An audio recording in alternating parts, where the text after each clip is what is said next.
Friends, welcome back to వని వంటిల్లు.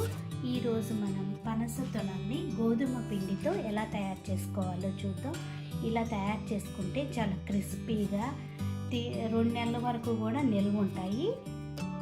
ఎంతో సులువుగా వీటిని తయారు చేసుకోవచ్చు. ఒక మిక్సింగ్ బౌల్ తీసుకోండి. దానిలో 1 కప్పు గోధుమ పిండి వేసుకోవాలి.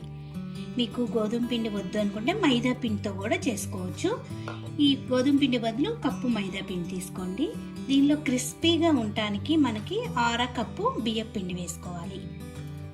దీనిలో చిటికెడు ఉప్పు, మొత్తం ఒకసారి కలుపుకొని దీనిలో 1 టేబుల్ స్పూను కాసిన నూనె అయినా వేసుకోవచ్చు, బటర్ అయినా, నెయ్యి అయినా ఏదైనా వేసుకోవచ్చు.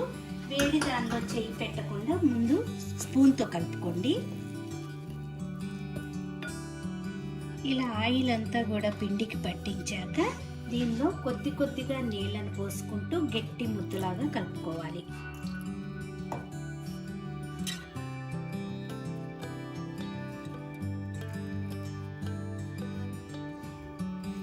ఇలా గట్టి ముద్దలాగా కలుపుకున్నాక ఇప్పుడు బోర్డు లాంటిది తీసుకొని ఆ పిండి ముద్దని ఇలా పొడవుగా చేసుకోండి. వీటిని ఇప్పుడు చిన్న భాగాలుగా కట్ చేసుకుందాం.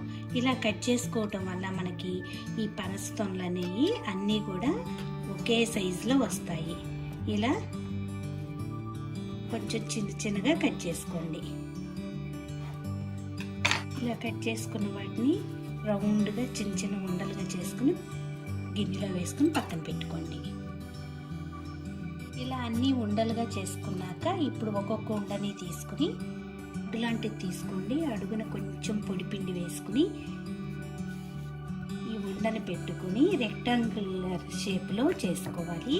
రౌండ్గా కాకుండా ఇలా చేసుకుంటే పనస తొనలు మనకి షేప్ అనేది బాగుంటుంది.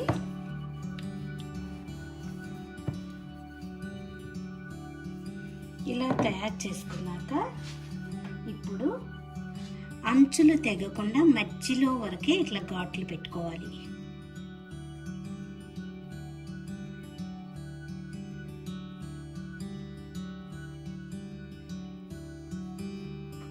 ఇలా ఘాట్లు పెట్టుకున్నాక ఇప్పుడు వీటిని ఇలా ఫోల్డ్ చేసుకోవాలి. ఈ అంచుల్ని కొద్దిగా నొక్కుంటూ ఇలా ఫోల్డ్ చేసుకోండి.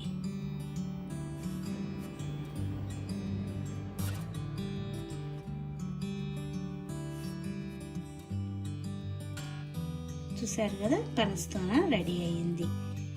మిగతా అన్నీ కూడా ఇదే విధంగా తయారు చేసుకోవాలి.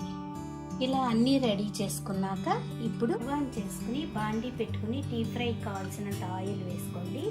ఆయిల్ వేడయ్యాక ఫ్లేమ్ని మీడియం ఫ్లేమ్లో పెట్టుకొని ఇప్పుడు మనం తయారు చేసుకుని ఈ పనస తొనల్ని ఒక్కొక్కటి వేసి వేయించుకోవాలి. ఒకేసారి అన్నీ వేయకుండా 3-4 వేసి వేయించుకోండి. కొద్దిగా వేగాక రెండో వైపు తిప్పుకొని క్రిస్పీగా అయ్యే వరకు కూడా వేయించుకోవాలి.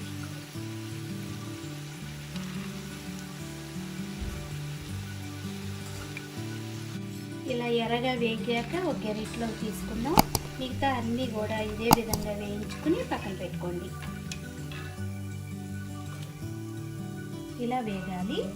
ఇలా అన్నీ వేయించుకున్నాక చేసుకుని ఒక గిన్నె పెట్టుకోండి. దానిలో 1 కప్పు పంచదార వేసుకోండి. 1 కప్పు పంచదారకి 1/2 కప్పు నీళ్లను వేసుకుని తీగ పాకం రానివ్వాలి. ఇలా తిప్పుకుంటూ ఉంటే 2-3 నిమిషాల్లో ఈ పంచదార అంతా కరిగి మనకి పాకం అనేది వస్తుంది. ఇలా పాకం వచ్చాక 2 వేల మధ్య పట్టుకుంటే ఇది చూడండి, ఇలా తీగలాగా వస్తే సరిపోతుంది. ఈ పాకంలో 1/2 టీ స్పూన్ యాలక పొడి వేసి కలుపుకోండి. ఇప్పుడు మనకు పాకం రెడీ అయిపోయింది. స్టవ్ ఆఫ్ చేసుకుని వేయించుకున్న వాటిని ఒక్కొక్కటి వేసి పాకంలో కొద్దిసేపు అడ్డుపెట్టి తీసేసుకోవాలి. ఇలా పాకంలో మునిగేలా 2 వైపులా తిప్పుకుని ప్లేట్లోకి తీసుకుంటే సరిపోతుంది. ఇలా వేసుకున్న వాటిని ఒక ప్లేట్లోకి తీసుకుందాం. మిగతా అన్నీ కూడా ఇలా పాకంలో వేసుకుని తీసుకోవాలి. ఇలా